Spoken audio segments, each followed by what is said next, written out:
Oh, this is Gloria Steinem again. She wasn't old as hell now. This is Gloria Steinem. Another black fifth sister, Dorothy. This is what we're going to talk about, Gloria Steinem being the face of the feminist movement. Now we're going to talk about her specifically and what was her role in destroying black women and destroying the black household. Gloria Steinem first came across the radar of black men in 1978. And Steinem put a book called The Black Macho and the Myth of the Superwoman on the cover of Miss Magazine. This magazine was totally funded by the CIA and created by the CIA. Right. At one point, Gloria Steinem, you know how in most magazines you'll see, not commercials, but you'll see ads in the magazines? This magazine did not have to have any ads.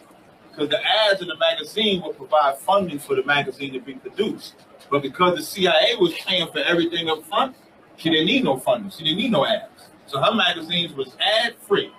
And it says, the book was written by a black feminist and activist named Michelle Wallace, who came out of nowhere because she was only 21 years old. And she wrote this book called The Black Macho and the Myth of the Superwoman. Wallace was in her early 20s at the time, yet she was being touted as a leader of black feminism. Who was she being touted by? The so-called white man. When y'all see the white man parade a brother or a sister as a leader, you should run from them. Right. They parade anybody black. You want an example? Barack Obama. Right. That's right. Who knew of Barack Obama like that before the white man put him up for presidency? But everybody loved Barack. They was calling him Jesus Christ in the flesh. Right. And he was going to come and free black people. And all he did was open up homosexuality, transgenders, and more Planned Parenthood clinics. He didn't have one single thing productive. I know most people like to tell me health care. But when he was going for office, he didn't say, I'm going to bring health care to black people. He said, I'm going to liberate black people.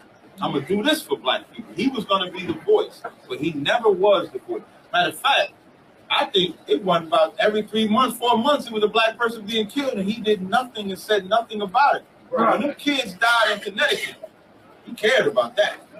Not only did he care about it, black people cared about that. Victor Cruz putting on his sneakers, that's why he tore his damn knee up. Putting on his damn sneakers and everything. That's why he tore his knee up. Anyway, in the book, Wallace called abolitionists like Harriet Tubman and Sojourner Truth ugly and stupid for supporting black men. Black men. That's what this book was. The book said that Harriet Tubman, who some called a general for her generalship, for her leadership in freeing black men, Sojourner Truth, another strong sister, called them stupid and ugly for supporting black men. She called black revolutionaries chauvinistic macho pigs and advised black women to go it along. How could you call, like if you think about at this time in the 70s, you think about the Muslims for, Malcolm X and the Muslims and stuff like that. And I'm not talking about their ideologies right now. I'm just talking about them as black men, all right? So you take the Nation of Islam and those brothers, you take the Black Panthers and those brothers, what were they fighting for? They were fighting for the black household. Whether I agree with their ideologies or not, in their sense of authority, they were fighting for the black woman. They were fighting for the black man. That's why they're calling them revolutionaries. And who's calling them revolutionaries? The white man, because they're trying to change from their system of government. But this black woman said that black revolutionaries were chauvinistic pigs and advised black women to go it alone. So who was going to protect them? Who's going to protect black women? We done already showed you they put black women in the third position. White women first, white men second, black women third. They got rid of the black man. Gloria Steinem said that Wallace's book would define the future of black relationships. Did she not tell the truth? Black women have been going at it alone for the last 40 years. Been going at it alone. And how has that worked? And then when we start charging black women for taking ownership for going at it alone, they get offended. But it's better to say, you know what? I was wrong for going at it alone. I need that man to come back in the house. Can I please come back in my house? Calling you, emailing you. Can you please come back to my house and fix it? All right? Excuse me. And she pushed hard to make sure the book would see massive publicity. Give me the next slide. Gloria Steinem's work triggered a flood of hate black men books and films that continue to this day. I mentioned Color Purple. I've never seen Color Purple all the way through. I've seen like bits and pieces of it. Like the guy that's trying to tell you something part, I remember that. I remember when Whoopi Goldberg, the kids, I think, was in the field or something like that. I don't really remember much about the movie. I know that the father raped his daughter and then gave her to Danny Glover.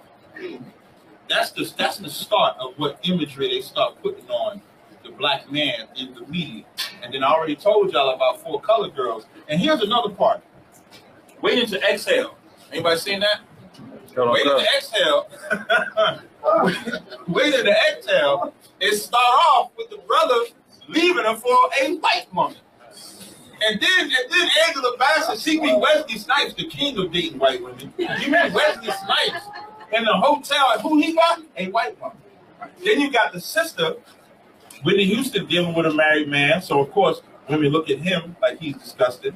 Then you got the other sister that's dealing with 2 men. One of them is an alcoholic. Remember, he was outside the house, talking about why he ain't going with me. Then the other one dissing her and leaving her. And then you had the one with the son. Right? And the part that's the part I want to bring out.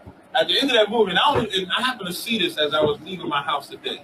At the end of that movie, the mother was talking to Gregory Hines, which Gregory Hines didn't play a homo in the movie. He's a homo out. So that's even worse. So there ain't no black man to look at. There ain't no black man to look at. So if you're looking at Gregory, he's playing an out-of-body experience right now. So, but the sister says something real heavy, which we're going to get into a little bit later. She said, I was wrong for keeping my son Tyree from traveling because I was looking at Tyree as more than just a son. He became like my man, not in a sexual way, but he became my man. So I started treating him like my date and so forth like that. Because black women, again, you wanted to be free, but you really didn't want to be free. You needed that manly presence in the house. So you would try to keep a man around. So who would you keep? Your son. That's why they would call them what? Mama's boys. Because you would then develop a relationship with him. That's another part of the miseducation. I'm sorry.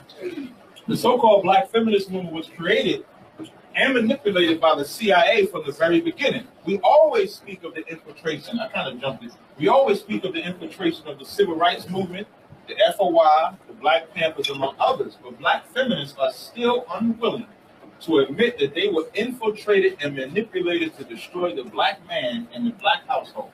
The result of hate black men movement has become more than just a political point of view. It is now a central part of culture of black women.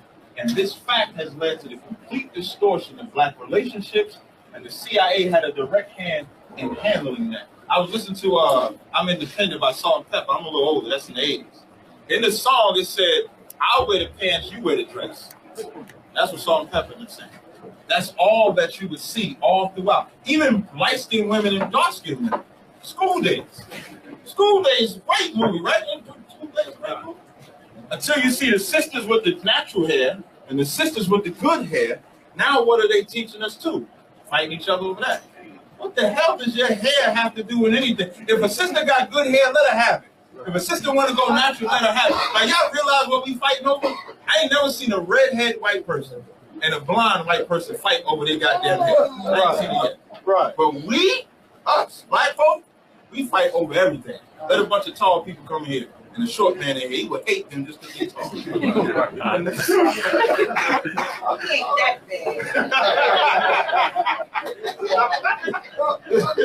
This is Job, the 39th chapter, the 16th verse. It says, she is hardened against her young ones as though they were not hers. These scriptures that we read in the Bible are very important because they're all learning. It's like history. It's like a culture. Huh? No, it's not. It's not. Job 39:6 says, she is hardened against her young ones as though they were not hers.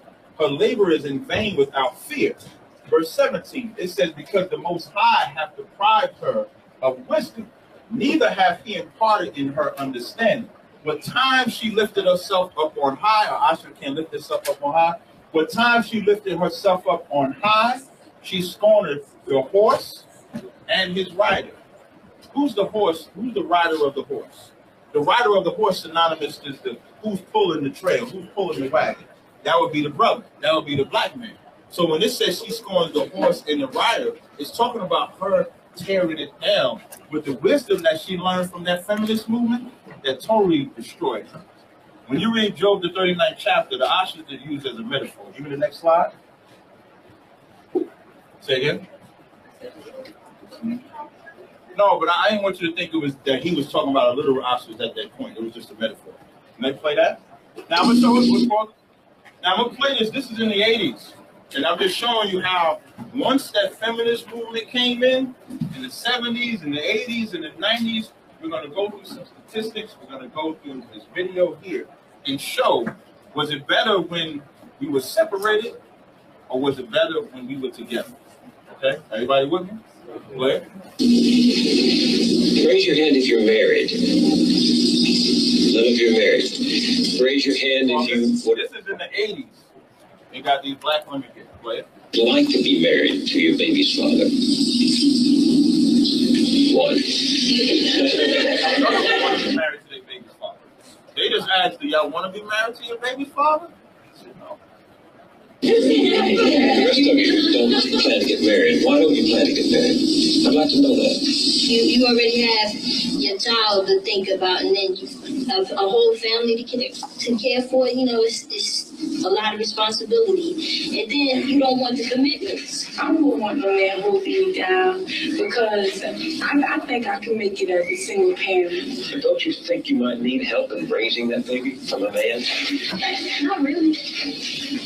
I didn't have a father. My father wasn't in the home, so, you know, it really, male figures are not substantially important in the family. You see that? That's in the 80s, so that's like 10 years removed from the lesbian movement. Our young, those are all teenagers. And now they're taught they don't need a man. You see how she said the male figure ain't been in the house? Because he's been removed from the house. And now that he's been removed in the house, that affects the social structure and the social way of thinking of our young black children. Whereas if the black household was together, there's a structure and an order. This is Titus 2 and 3. It says the aged women likewise. Our aged women today, not everybody, of course, I'm talking as a whole, they don't raise our children the way that they're supposed to be raised. They don't raise their household the way that they're supposed to be raised. It says the aged women likewise, that they behavior is becoming holiness. The word holy means separate. It's not magic or anything like that. The word holy just means separate. So what does that mean? You're supposed to be separate from every outside influence except God's. Except the Most High's, you're not supposed to have anything. It says not false accusers, not given to much wine, teachers of good things. Like I said, women do teach. Women can teach men. Women can. When I'm saying men, I'm not talking about in the spiritual sense, but things that they may not know. They can teach their children. They can teach their younger sisters. They can teach their younger grandchildren, etc. That they may teach the young women to be sober, not in an alcoholic way, but sober meaning clear-minded, meaning level-headed. How to deal with things as you get older because they have the experience of living a certain way. But being that our age women are not living that certain way, now you get the trickle-down effect. That's why you got so many teenage pregnancies and they don't know what to do. To love their husbands. This should be underlined and capitalized. I should have underlined and capitalized that. Right. To love their husbands. And let me tell you something. Right. You let that man go inside of you, that is your husband. That's right. He goes inside. Okay? Right. That is marriage. You can't let multiple men go inside of you and just say, okay, now I'm going to go to the white man, get his permission. Now I'm really married. Right. You realize that? The greatest treasure the black woman got is your body. Just like the greatest treasure the black man got is his body. So now you're going to give your body to 5 different men, but it's the only one that you got the permission from the white man to marry is the one that you consider your husband. Don't make no damn sense. And to love their children. If you kick your man out the house, you don't really love your children. Right. You put your man on child support, you don't really love your children. That's right. You make your man suffer. And this goes for men too, but we're talking about the woman today. All right, so I don't want nobody to say, well, the man got to do this or nothing. I understand. We'll talk about that tomorrow. Today is just the woman. If you do any of them things, you do not love your children. And nobody can tell me that child support is necessary because I lived it. I lived it. Nobody can tell me that, right, Mama? My mama raised 3 kids. 3. My father was a drug addict. He was in and out the house, right? My mother never put him on child support. I've never heard my mother utter an evil word about my father. That's my right. Entire life. You know what they taught me? You know what they taught me? When I got older, I was able to forgive my father. Because I said, if I felt that my father offended my mother that way, and my mother forgave him, and I never heard her utter, how could I hold that anger? Because she said, you know what she said? She said he was already suffering enough with the drug addiction. Why would I put the white man's system on top of him too? Right. Now, me and my father was able to develop a great relationship. Now, she was the opposite, putting him on child support, calling the police on him. I may not have had the relationship that I had with my father. And then if I was ever cutting up, she would find my father wherever he was at, and she would bring him back. And you know why I would listen to my father? Because my mother reverenced him even in his low state. Right. Even in his low state, she reverenced him. And black women need to learn that. So you can't tell me you need child support. Verse 5, to be discreet. I mean, what it means to be discreet, meaning don't run your mouth to everybody. Everybody don't need to know in your business or be in your business, especially like that. Chase keepers at home, good, obedient to their husbands. Right. Love your husbands, obedient to your husbands. Right. You should listen to that man. It says that the word of the Most High is not blasphemy. So when you do the opposite of these things, you're blaspheming the Most High. Because he created you to be with your man. Just like he created the man to be with his woman. There ain't nothing more natural than a man being with a woman. Ain't nothing more natural. The confusion comes when you put the white man. He damn near ain't even a man. Right. Damn beast. That's the confusion. When you put him in there, like if you take the black man on one side, the black woman on one side, the great divide is everything. White supremacy, feminist movement, abortion, drugs, murder, all of that. And all that comes from the white man. If you take that divide out, then the black man and black woman come together. Everybody got it? Next slide. Oh, it's another thing we learned, right? This here is what a woman decided to do to her son.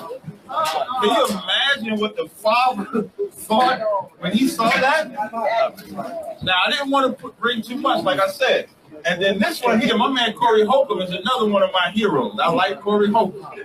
Corey Holcomb saw this picture. Now, remember I told y'all, women turn their boys into their boyfriends. This is, now he got clothes on, but she's butt naked. What is she teaching her son? Let me tell you, black women, something. If you walking around your house naked, around your kids, you should stop that shit. That's right. You should not let the first titties and ass your son see be yours, because you're psychologically damaging him. That should not be the first titties and ass that he sees. That's what this boy learned. And then Corey Holcomb said something that was the truth. He said, this is a part of what's wrong with black America. These whores, I'm saying it because he said it on here. I don't normally talk like this. I don't normally talk like this, but I got to read the slide. It's on the slide. Mama, it's on the slide. This is a part of what's wrong with black America. These whores want their sons to be bitches, fucking disgusting. Straight clown. Now, who approves this? Who is that? This is some. Now, well, give me the next clip. Now, Corey Holcomb had the opportunity to speak on TMZ because they had to hype this about it. Now, I shortened it just for time's sake, so I shortened it just a little bit. So play it, please. Corey's joining us right now. Corey, thanks for joining us on TMZ Live. When I watch this, his face is so funny to me. All right, so if I laugh, I don't mean to laugh. Being that he's a comedian, it's kind of funny to me. Play it. Were you attempting to make a joke, or was this like I just don't? It's a pretty harsh comment. Look at the white dog. Hold on. Can you bring it back? Let's look at this white dog. Pay attention to this white dog the whole time. Just watch her face like she's frowning. Getting all red. I hate white people. That's right. Corey's joining us right now. Corey, thanks for joining us on TMZ Live. Were you attempting to make a joke, or was this like I just don't? It's a pretty harsh comment. You see the white woman? It had joke tendencies in it, but whenever you got a young kid, looks like he's about 5, 6, 7, 8, and he's laying on top of his mom, I think that's pedophile behavior. Because I know if a man had a picture of him like that, where he was naked holding his son like that, they'd be not going to still arrested. She's probably just a little arrogant girl, and this is her claim to fame because a lot. Because that's another thing that is teaching us. Now, the first thing he said, that's pedophile behavior. If that was a man that put that picture up, you would say he's sexing that boy. Right. Period. You would be saying, they would have the police at his door. He wouldn't be on TMZ. He'd be on CNN. It wouldn't be entertainment news. It would be national news of that. You understand?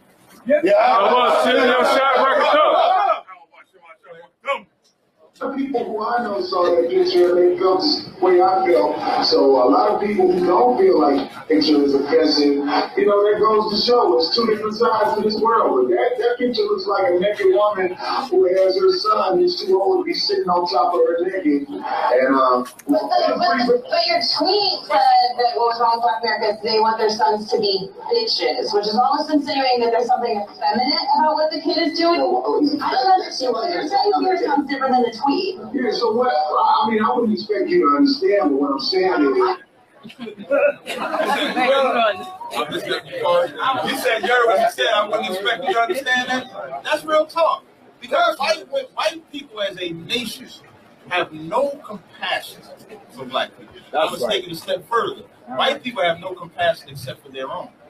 They accept us to love what they love, hate what they hate. They cannot see how disgusting that is. And then they'll sleep with their kids anyway. I can understand. I'm a smart person. I can listen to you and understand. Okay, I'll take your word for it, but what I'm saying is, in Black America, there's not a lot of fathers at home. So these kids grow up, and their moms do things like that to them, and in my opinion, that sends them off into the world lost, just like their mom. You're saying that he's in your words, he's a bitch because... You see what he said? He said that sends them into a lost world. And then he said something heavy, which is what they are. Because they remove, like a black woman will deal with a man long enough to have a baby, but won't let that father raise him. And then when you see all these effeminate men out here, don't want to take the responsibility of what they created. Black women created these men. Like that picture right there, if that brother grows up and he's a homosexual, you can only point right to that picture. You know what America would say? Father wasn't around. I guarantee you she removed that father out of that equation. And that's what we're not willing to face in 2017. Close relationship with his mother. What I'm saying is, I'm sure a lot of people will find that picture inappropriate, but because she's the woman and the double standard is applying right now, I'm the bad guy to say it was obvious. Because I don't think, there's no place for that picture. What do you send that picture to? Send that picture to the grandma. I bet the grandma had a heart attack. Right. You gonna send that picture to grandma? Grandma ain't gonna like, can I send that picture to you? Hell no. She's like, why you send that to me? Give me the next slide, please. I ain't gonna keep you out much longer. In 1950, now we're gonna go to some statistics, because again, the liberation movement, they had to be free from black men. Because this again don't make no sense, because we ain't been, like, black men have really not had the chance to run a household free from white oppression since we've been in America. The little experiment, when we was able to build Black Wall Street, whatever, that threatened America. When they saw what black men were able to do, because remember, we were supposed to be uneducated at that time. We couldn't read, we couldn't write, but we built everything. And another misnomer is stop calling black men lazy, please. Black men built America. Sorry. Built all of America that was built off of black men. Yes, right. All right. So now, in 1950, 72% of all black men and 81% of all black women had been married. What do we have to be liberated from? We was married in the house together, so now you got to think about the psychosis of the white man. Not even the psychosis of the black woman and the black man at this time, because we knew what was right. We knew it was better to be together.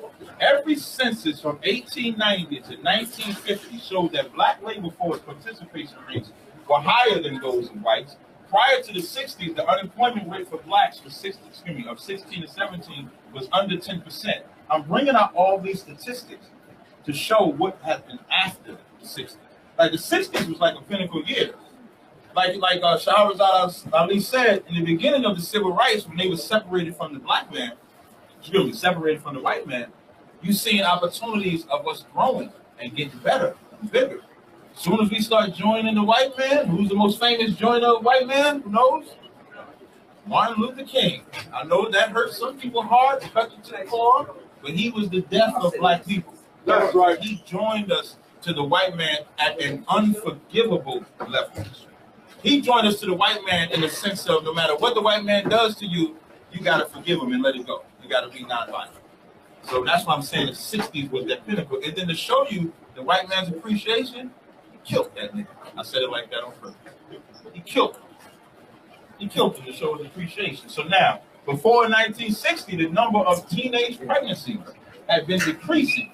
Both poverty and dependency were declining. So at a time when black people was really coming out of their hellish condition, at that time, in the 60s, black income was rising in both absolute and relative terms to white income.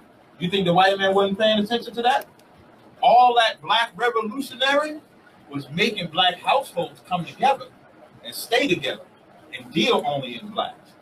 Now, in 1965, 76.4% of black children were born to married women, meaning they wasn't set. And this type of marriage is the paperwork marriage. Nowadays, say y'all Israelites call it marriage, but this was the paperwork marriage, which makes it important. Meaning, the black man was going to get the paperwork to actually marry his woman. 76.4%. Next slide. Between the 1960 and 64, blacks will rise to the professional high level positions at a greater rate than the 5 years following the passage of the Civil Rights Act. Civil rights was supposed to liberate black people all the way and bring us into the fold. In 1980, remember the numbers I gave, 31% of all black firstborn children were born to teenage mothers. Now in the 60s, it was decreasing. In the 80s, it was rising. That's why I played that video of them teenage girls. And by 1992, 54% of all black children were living only with their mothers. This is what the feminist movement calls. This is what the civil rights movement calls. This is what the CIA put in a system because, of course, today I'm talking about the liberation of black women. But you have to also take into accountability the drug epidemic that also came up. You understand? This ain't about the black men today. So any of y'all getting y'all questions lined up because I ain't addressing black men, that's not today. We got to get out of that notion that if we talk about black women, we got to talk about black men. Because when we talk about black men, don't nobody say I got to talk about black women. Right. So now, in 2009, 73% of black children were born to unmarried mothers. We went from 73% of black men and women being married to 73% of black children being born to unmarried mothers. And you can thank that for that. In First Ezra's in the Apocrypha 8:85, it says, moreover, we should never seek to have peace with them. What does it mean to have peace? Meaning trying to get peace treaties with a white man is insanity to me. Ask the Native Indians how them peace treaties work. Right. Over 178 peace treaties? How many did the white man keep? Who knows? Not one. Not one treaty did the white man think it was worthy enough to keep with the Native Indian, but in 2017, we think we're going to come to the point where it's going to work out. It's never going to work out. And it says we should seek to have peace that we may be strong. So look at the numbers. And I think I got some more after this. But look at the numbers. Before civil rights and before we integrated, we were 74% married. After integration, we 73% of black children were born to unmarried mothers. By 92, 54% of all black children was only living with their mothers. Now imagine if we would have stayed separated from the white man. This ain't just a U.P.K. thing. This is a God thing. The Most High wants us to be separated from that. Go to the next slide. This is how they portray men in the media. Now, I got all this off of 2 movies. For Colored Girls, no, 3 movies. For Colored Girls, Color Purple, and Waiting to Exhale. These are the only bottom lines that they deal with, for the most part. Now, you're going to probably give me the 2 movies with Denzel doing something good. But for the most part, they got us portrayed as a rapist. They got us portrayed as a rapist, the abusive, crazy man, the liar, the brother on the down low, child molester, a pimp, the non-existent baby daddy, and the drug dealer. One of these is what your average black man is playing in the movie. Unless he killing for the white man or something like that. You gonna say something? Oh, how could I forget the last one? Homosexual. So I forget that one. This is paramount today. This is paramount. What was that movie, Moonlight? I've only heard of it. I refuse. When they told me, and just imagine what they portraying. If I'm not mistaken, that's a black father sleeping with his son. Am I correct? No. What is the movie Moonlight? It wasn't a father and son? No. Okay, that's a YouTube video. A YouTube movie, rather. Okay, I'm sorry, I'm getting confused. The YouTube movie was about a father.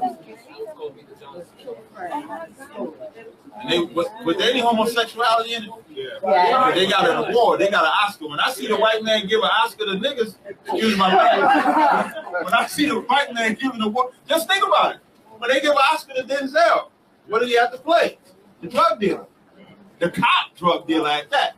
Monsters Ball, do I really got to go into that? Oh, I didn't. Monsters Ball is one of the most heinous movies I've ever seen. Halle Berry. Before Monsters Ball, Halle Berry was the bomb to everybody. Everybody liked Halle Berry. It was in the rap songs, all of that. After Monsters Ball, how Jada can say why a white man have to pop her to get an Oscar. And then they had the nastiest devil.